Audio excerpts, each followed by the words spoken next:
నమస్తే, welcome to ఈహా TV.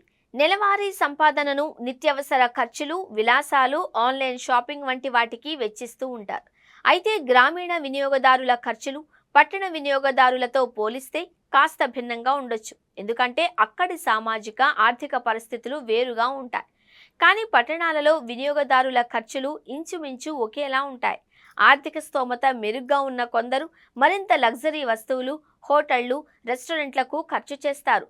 సాధారణంగా పట్టణ వినియోగదారులు ఎలాంటి వాటికి అధికంగా ఖర్చు చేస్తున్నారో నిపుణులు విశ్లేషిస్తున్నారు. నెలవారీ బడ్జెట్లో గణనీయమైన భాగం అంటే సుమారు 20 నుంచి 30% ఆహార పదార్థాలకు కేటాయిస్తున్నారు. బియ్యం, గోధుమలు, పప్పు ధాన్యాలు, కూరగాయలు, పాల ఉత్పత్తులు వంటి నిత్యావసరాలు ఇందులో ఉన్నాయి.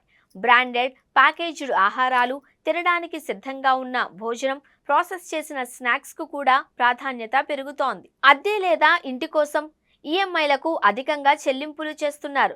గృహ ఖర్చులు బడ్జెట్లో 25 నుంచి 35% వరకు ఉంటున్నాయి. సొంతంగా ఇళ్లు ఉన్న పట్టణ వినియోగదారులు తరచుగా తమ ఇంటి సౌకర్యానికి ప్రాధాన్యత ఇస్తున్నారు. రెనోవేషన్, అలంకరణలు, స్మార్ట్ హోమ్ గ్యాడ్జెట్ల కోసం వెచ్చిస్తున్నారు. గత దశాబ్ద కాలంలో హెల్త్ కేర్, ఎడ్యుకేషన్ వంటి సేవలపై ఖర్చు గణనీయంగా పెరిగింది. ఈ విభాగాలలో వరుసగా 8.2%, 7.5% వృద్ధి రేటు నమోదైంది. దాంతో వీటికి చేసే ఖర్చు భారీ మొత్తంలో ఉంటుంది. ఆరోగ్య బీమా తీసుకోని వారి పరిస్థితులు దారుణంగా ఉంటున్నట్లు నిపుణులు చెబుతున్నారు. కాబట్టి ప్రతి ఒక్కరూ తమ కనీస బాధ్యతగా తప్పకుండా ఆరోగ్య బీమా తీసుకోవాలి అని సూచిస్తున్నారు.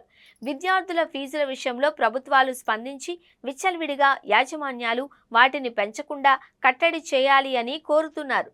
ప్రజా రవాణా, వ్యక్తిగత వాహనాలు, ఇంధనం, నిర్వహణ వంటి ఖర్చులు బడ్జెట్లో 10 నుండి 15% ఉంటున్నాయి. ఇది వినియోగదారుల వ్యయ సరళితో పాటు ఆటోమొబైల్ పరిశ్రమ వృద్ధిని సూచిస్తుంది.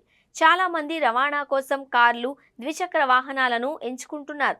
సినిమాలు, కచేరీలు, థీమ్ పార్కులు, డిజిటల్ ప్లాట్ఫామ్లు వంటి ఎంటర్టైన్మెంట్ విభాగాలలో ఖర్చు చేస్తున్నారు.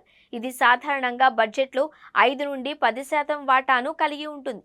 కోవిడ్ సమయంలో ఆన్లైన్ గేమింగ్ల కోసం పట్టణ వినియోగదారులు అధికంగా ఖర్చు చేశారు అని కొన్ని సర్వేలు చెబుతున్నాయి. పొదుపు విషయంలో చాలా మందికి సాధారణంగా ఖర్చు తరువాత మిగిలింది జాగ్రత్తగా పొదుపు చేద్దాము అనే ఆలోచన ఉంటుంది. కానీ ముందు పొదుపు తర్వాతే ఖర్చు అనే ధోరణి అలవర్చుకుంటే తప్పకుండా దీర్ఘకాలంలో మంచి రాబడిని సొంతం చేసుకోవచ్చు. కాబట్టి ఖర్చులు ఎలాగో ఉంటాయి. తర్కంతో ఆలోచించి తక్కువ ఖర్చు చేస్తూ పొదుపునకు పెద్దపీట వేయాలి అని నిపుణులు సూచిస్తున్నారు.